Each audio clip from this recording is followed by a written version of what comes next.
The council chamber in orbit over Verath Prime had never been this crowded. The Verathi were proud hosts, their capital world a jewel of industry and wealth, but even they had to admit the summit had drawn more attention than expected. Delegates from across the Orion Arm filled the Great Hall, each representing their species with ceremonial robes, shining crests, or military uniforms. The reason was simple: humanity was coming. Most species regarded humans as curious newcomers, bold but reckless. They had entered the galactic stage only 5 decades earlier, and while they had made rapid progress in trade and exploration, their fleets were small, their colonies few. The general consensus was that humans were ambitious but inexperienced. Some saw potential, others saw a minor power destined to bend to the influence of the stronger empires. The Verathi themselves, sharp-scaled and tall, openly mocked them in private. They had even arranged for their grandest warship to remain visible outside the chamber's viewing windows, just to remind the humans who truly held power here. The Verathi admiral leaned back in his chair, his voice carrying a smug edge as he addressed the assembly. "Our human guests are due to arrive within the hour. I imagine their vessel will be modest, perhaps a freighter, perhaps something purchased second-hand. Let us extend them patience." Ripples of amusement spread through the delegates. A few offered polite chuckles, others exchanged glances. Only a handful of species remained quiet. The Thrix, insectoid strategists with sharp memory, exchanged notes silently. The Kelari, whose kind valued instinct above logic, twitched their antennae uneasily.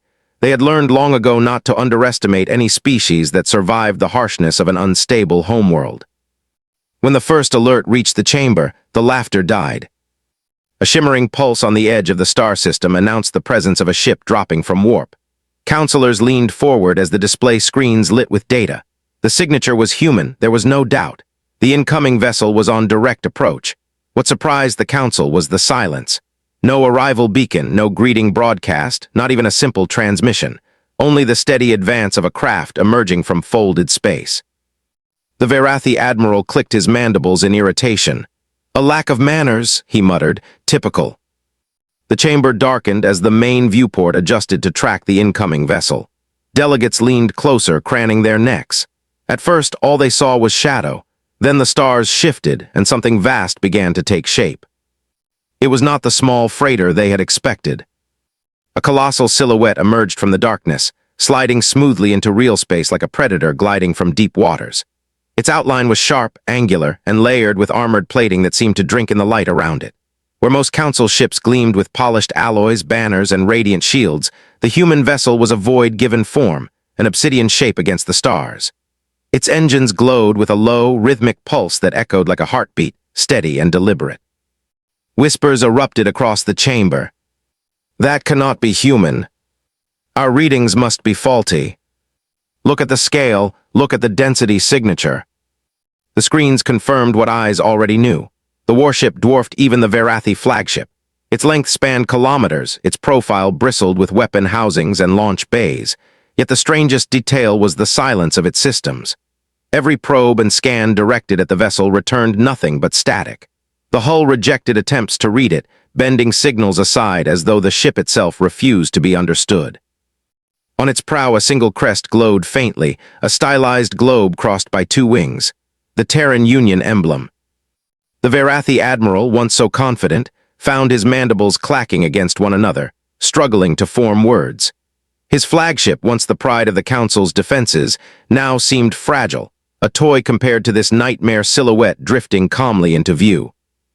The humans had arrived, and with them they brought a warship that froze every delegate in stunned silence. The silence in the council chamber stretched into long, uneasy moments.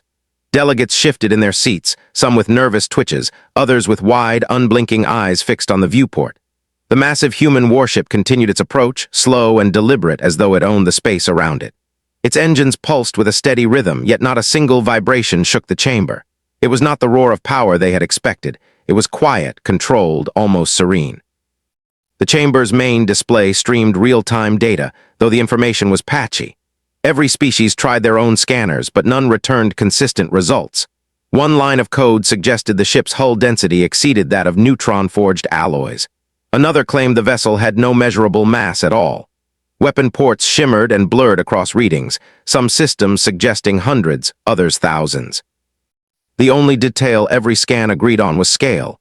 The ship was immense, nearly 3 times the length of the Verathi flagship. The Verathi admiral, seated near the center, tapped a claw against the edge of his console. He tried to mask his unease with irritation.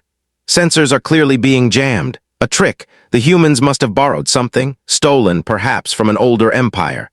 His voice rose, but the words carried less confidence than before. One of the insectoid Thrix leaned forward, their mandibles clicking softly as they observed. That is not borrowed. No one in the council builds vessels like this. The tone was calm, measured, but edged with something close to admiration. Delegates turned back to the viewport as the human ship slowed. It did not maneuver in the sharp, angular way of most military craft. Instead, it drifted with the natural grace of an object that belonged in the void. Its surface gleamed faintly, as though layers of plating were alive, adjusting to unseen signals. The ship's crest glowed brighter, its wings of light spreading across the hull until the Terran Union emblem seemed to hover above the void itself. Whispers rippled across the chamber. Why do our scans fail? Is that stealth plating? No, it is more. The data simply refuses to hold. Inside the hall, unease deepened. Delegates had seen powerful ships before. Entire empires had paraded dreadnoughts through war zones to intimidate rivals, yet this was different. There was no grand announcement, no fanfare. The humans had not declared superiority. They had not fired a shot, and still the vessel's presence spoke louder than any declaration. The Kalari representative, their antennae twitching wildly, murmured aloud, "The humans built this themselves. I feel it." The admiral scoffed, though his claws dug into the console. Nonsense. Humans are a minor power, barely a handful of colonies, a fractured history, and no advanced technology. They could not produce such a monstrosity. But the words did not erase the truth before their eyes. The Verathi flagship, a ship of pride and heritage, suddenly looked diminished. Its polished hull, shining banners, and gleaming shield lines now seemed like decorations on a child's toy compared to the dark, brooding presence of the Terran vessel. Then the warship did something that silenced even the muttering. Its forward plating shifted, revealing layered structures beneath, vast arrays of something too advanced to categorize. For a brief moment, the hull shimmered and dozens of hardpoints realigned. The chamber filled with alarms as systems registered an impossible surge of power. Delegates froze, breaths caught in their throats. But the humans did not fire. The ship simply adjusted, then settled once more into silence. The moment had been enough. A glimpse of the weapons it carried was more terrifying than a full barrage.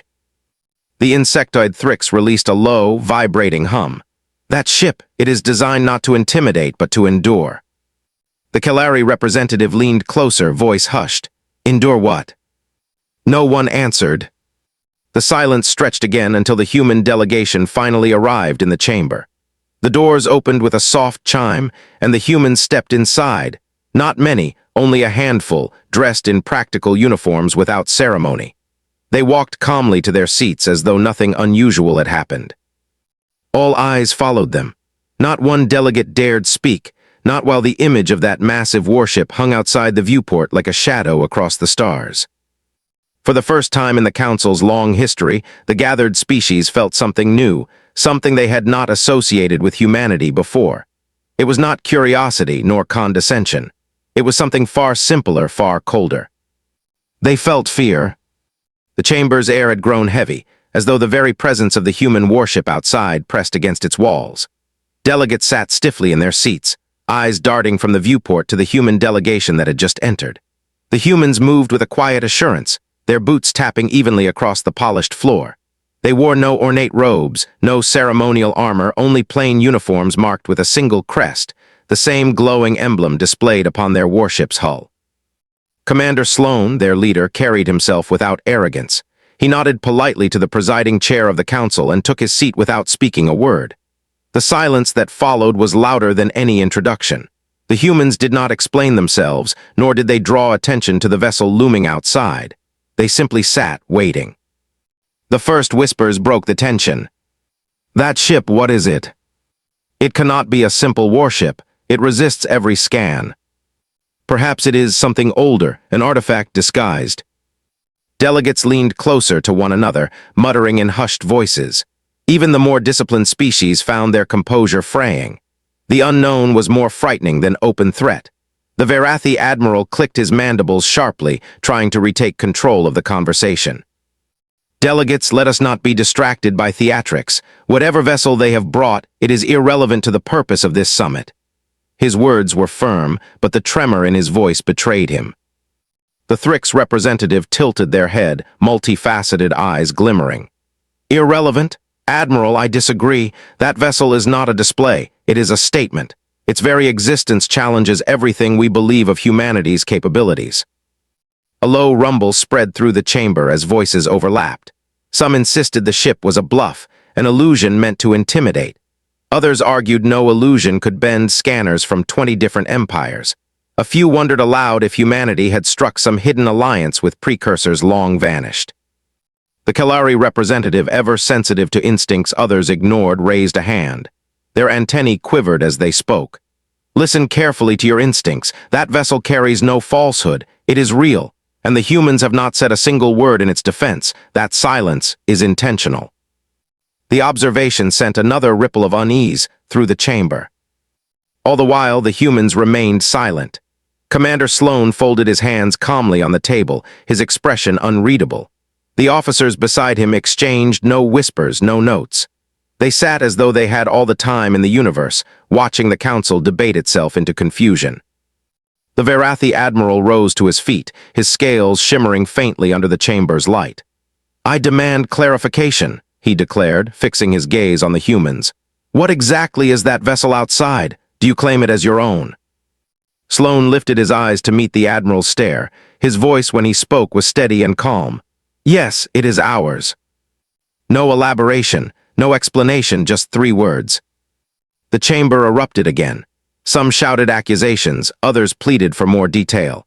A few species demanded immediate inspection, while others argued such a request would be suicide. The presiding chair struck the table with a resonant tone, calling for order, but the voices only quieted slightly. A delegation from the Zaire collective leaned forward, their crystalline forms gleaming. If this is truly a human construct, then your species has advanced far beyond what the records show. How did you achieve this? Who supplied you with such alloys? What powers that ship? Commander Sloan's lips curved slightly, not into a smile, but something close. Necessity, he said. The single word landed heavier than a speech. Necessity was a language every species understood. No empire built such a vessel for pride alone. Ships of that size were forged in desperation, in the shadow of extinction, when survival demanded the impossible. The whispers resumed, sharper now, edged with both curiosity and dread. Necessity against what? Who did they fight that required this? If they needed ships like that, what horrors did they face? The Kalari representatives' antennae bent low, sensing the truth before others dared to voice it. They endured something none of us have seen. That ship is not a weapon for conquest. It is a survivor's tool. The Verathi admiral struck his claw against the console again, harder this time, but it did not silence the room. Even his own officers shifted uncomfortably at their seats. For the first time, the council did not look to him for authority. Their attention had shifted entirely to the humans and to the silent monster drifting in orbit beyond the viewport. The chamber was no longer a stage for Verathi pride. It had become a theater of human presence. And though the humans had spoken only a handful of words, they had done what no new species had ever managed before. They had unsettled the entire council without firing a single shot. The chamber eventually quieted, though the air was still thick with unease. Delegates adjusted their seats, clawed at datapads, or folded their arms as if to shield themselves. All eyes remained on the human delegation. No amount of whispers could erase the sight of the colossal warship waiting just beyond the viewport, silent and patient. Commander Sloan leaned forward, his hands still folded. His gaze moved slowly across the room, pausing on each representative as though measuring them. When he spoke, his tone was even, but every syllable carried weight. You ask what powers our ship. You ask how we built it. The answer is simple. Humanity has faced more than one extinction in our short history. We built it because we had to. The words drew silence once more. Even the Verathi admiral did not interrupt. Sloan continued, his voice steady but low, forcing the chamber to lean closer to hear. Before we left our world, we nearly destroyed ourselves. Wars across continents, Weapons of fire that poisoned our skis, machines that learned to kill faster than we could stop them. We faced plagues that burned through cities in weeks.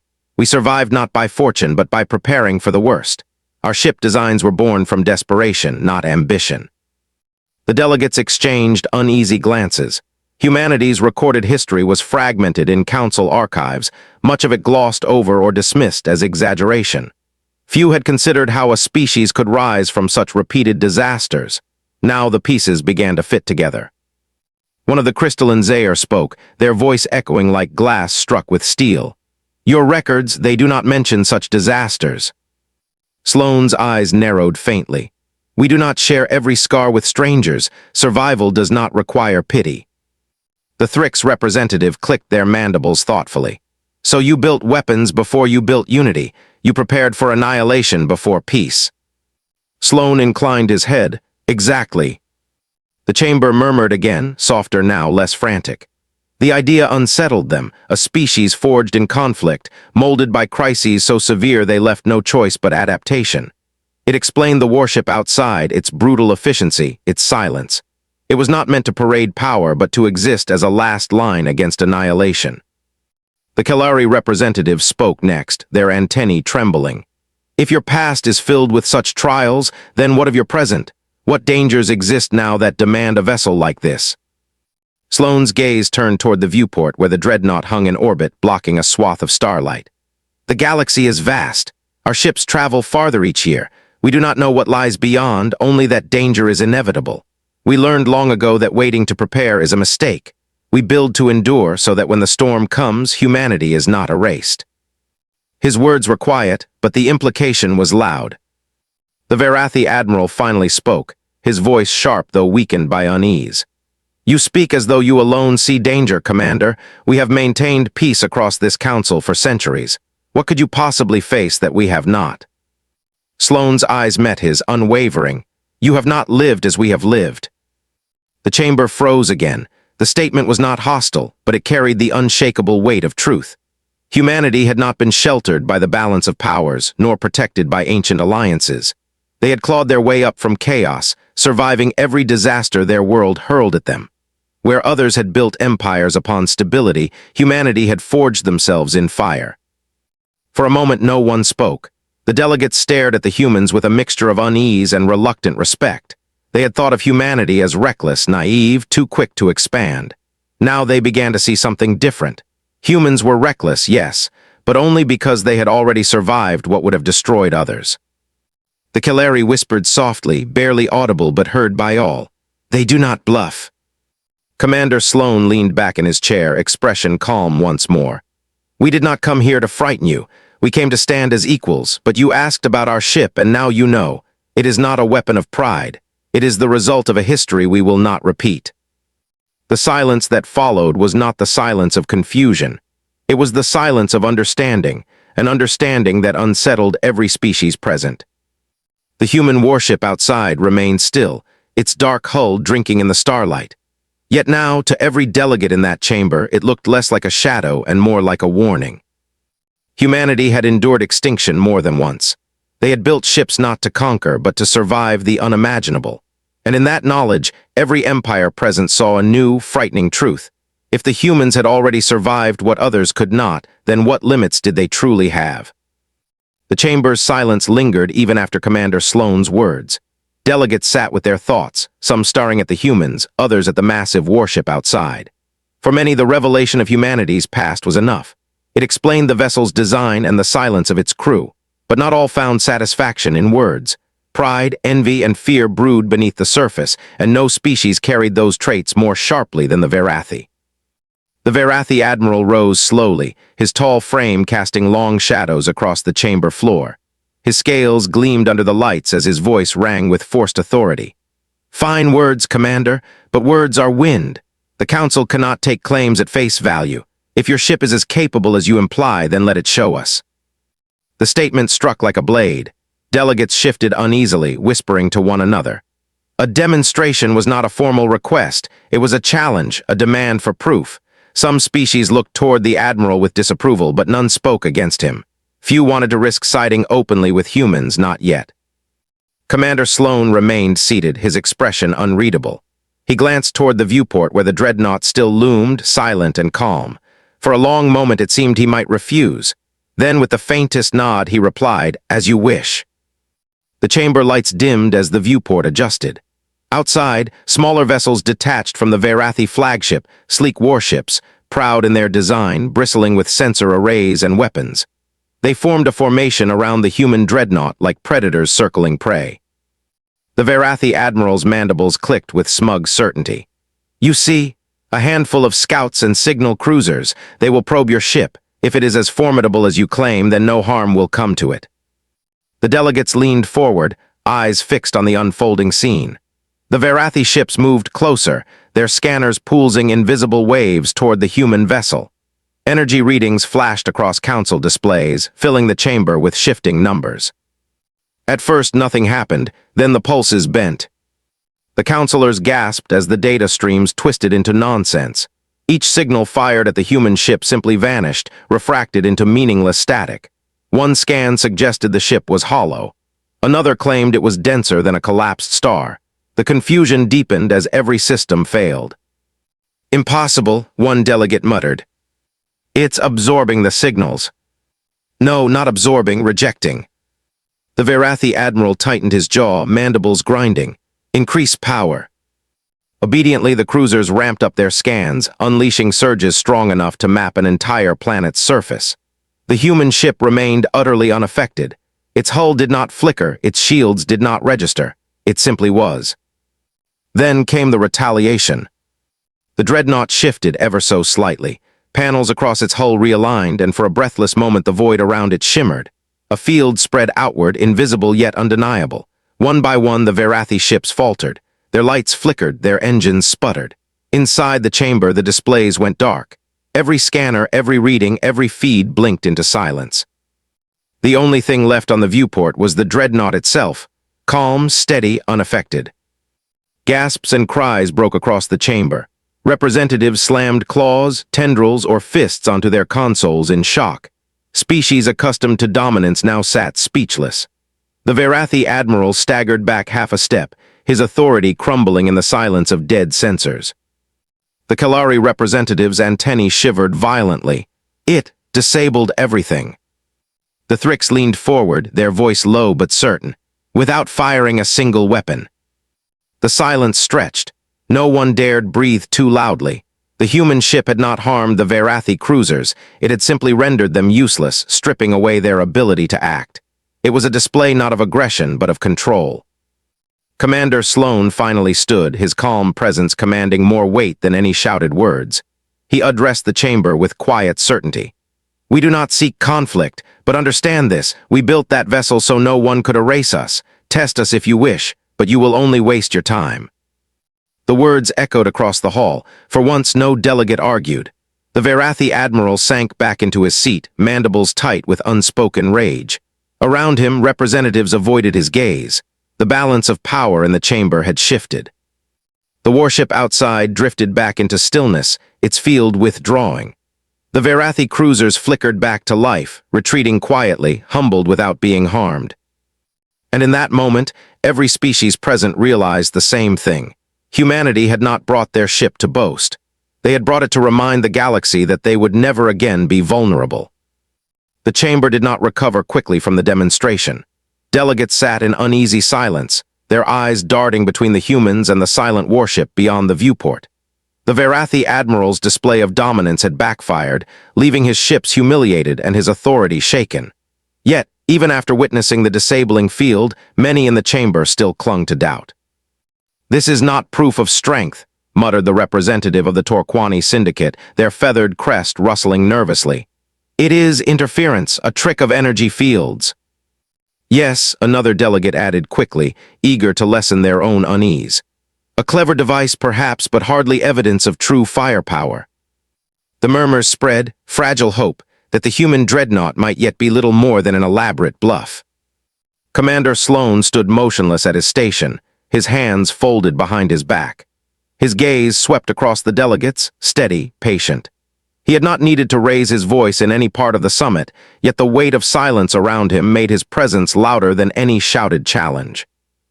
Finally, the presiding chair, a venerable elder of the Ilyari Union, leaned forward. Their translucent skin shimmered under the chamber lights as they addressed Sloane. "The Council requires certainty, Commander. If your vessel is truly as formidable as it appears, then perhaps a demonstration of direct capability would put this matter to rest." The request was cautious, but every delegate knew its meaning. Prove your ship is not merely a phantom. Sloane's lips pressed into a thin line. For several long seconds he did not answer. When he finally spoke, his tone was measured. "Very well, but understand this. We do not reveal our arsenal lightly. What you see will be only a fraction of what we can do." A ripple of unease passed through the chamber. The humans had agreed, and the council leaned forward as one, eyes fixed on the viewport. The dreadnought stirred. From its prow, a vast structure unfolded, plates sliding aside to reveal an inner core that pulsed with cold, white light. Delegates gasped as the arrays locked into alignment, forming a weapon unlike any they had seen. Far beyond, in the orbital debris field of Verath Prime, a fragment of moon drifted, a remnant of a long-ago collision, a harmless chunk of rock several kilometers across. The dreadnought's core flared once, a single lance of energy stabbing outward. The beam struck the moon fragment, and for an instant the chamber was blinded by light. When vision returned, the fragment no longer existed as one piece. It had been sliced cleanly in two, each half drifting apart with perfect symmetry, as though a cosmic blade had split them. No explosion, no chaos, just surgical destruction, the kind of precision that turned mountains into dust in an instant. The chamber fell utterly silent. Some delegates could not tear their eyes from the drifting fragments, their minds racing to imagine what such a weapon could do to fleets, to worlds. Others lowered their gazes, refusing to meet the eyes of the human delegation. The Verathi admiral, who had been so eager to test the humans, sat rigid, his claws digging into the armrests of his chair. One delegate whispered what many were already thinking. That was one shot. The Thrix representative leaned forward, their mandibles clicking softly. And that was restraint. They could have vaporized it instead. Commander Sloane let the silence stretch before speaking again. His voice was calm, yet it carried across the chamber with unshakable certainty. "Understand this. We did not build that weapon for intimidation. We built it because there are threats in the void no council has yet faced.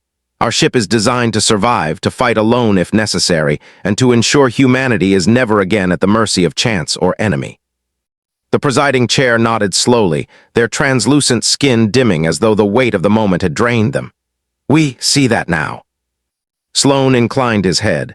"Good. Then you also see why we do not seek conflict, but if conflict finds us, we will be ready." The chamber remained hushed. No delegate dared challenge the humans further. No one laughed at their inexperience or mocked their colonies. That one beam had erased centuries of assumptions in a single flash of light. And yet beneath the awe and silence, another current stirred: fear. For while the humans claimed they built for survival, every empire in that chamber now wondered the same thing. If such power was only their beginning, what else were they hiding? The council chamber did not return to its usual rhythm. Even as the drifting halves of the shattered moon fragment glimmered beyond the viewport, the delegates sat transfixed. Some stared in reverence, others in dread, and many in calculation. The silence that followed the demonstration felt heavier than any argument, a quiet acknowledgement that the galaxy had changed in the span of one heartbeat. The presiding chair finally broke the stillness. "The demonstration is concluded. The council will now enter deliberation." Their voice carried the weight of authority, but it also trembled at the edges. Commander Sloane inclined his head slightly. "As you wish, humanity will await your decision." With that, he and his entourage stepped back, retreating toward the side of the chamber reserved for observers. They no longer needed to argue. The warship outside spoke more clearly than words ever could. The moment they left the circle of focus, the chamber erupted into hushed exchanges. Delegates leaned toward one another, their voices low, but the tension in their gestures revealed the storm beneath. "This is dangerous," hissed the Torquani representative, feathers quivering with agitation. "A species so young should not wield such destructive capability if they turn their weapons upon us." The Thrix delegate cut them off, mandibles clicking sharply. "If they meant to turn them upon us, we would already be vapor. You saw the precision. You saw the restraint. That weapon was a message. They control what others cannot." The Verathi admiral, who had sat in stiff silence since the humiliation of his fleet, finally spoke. His voice was low and cold. Restraint today does not mean restraint tomorrow. Empires rise, empires hunger. Humanity will be no different. Across the chamber, the elegant form of the Ilyari elder shifted, their translucent skin glowing faintly. Perhaps, or perhaps they are unlike us. Did you not sense it?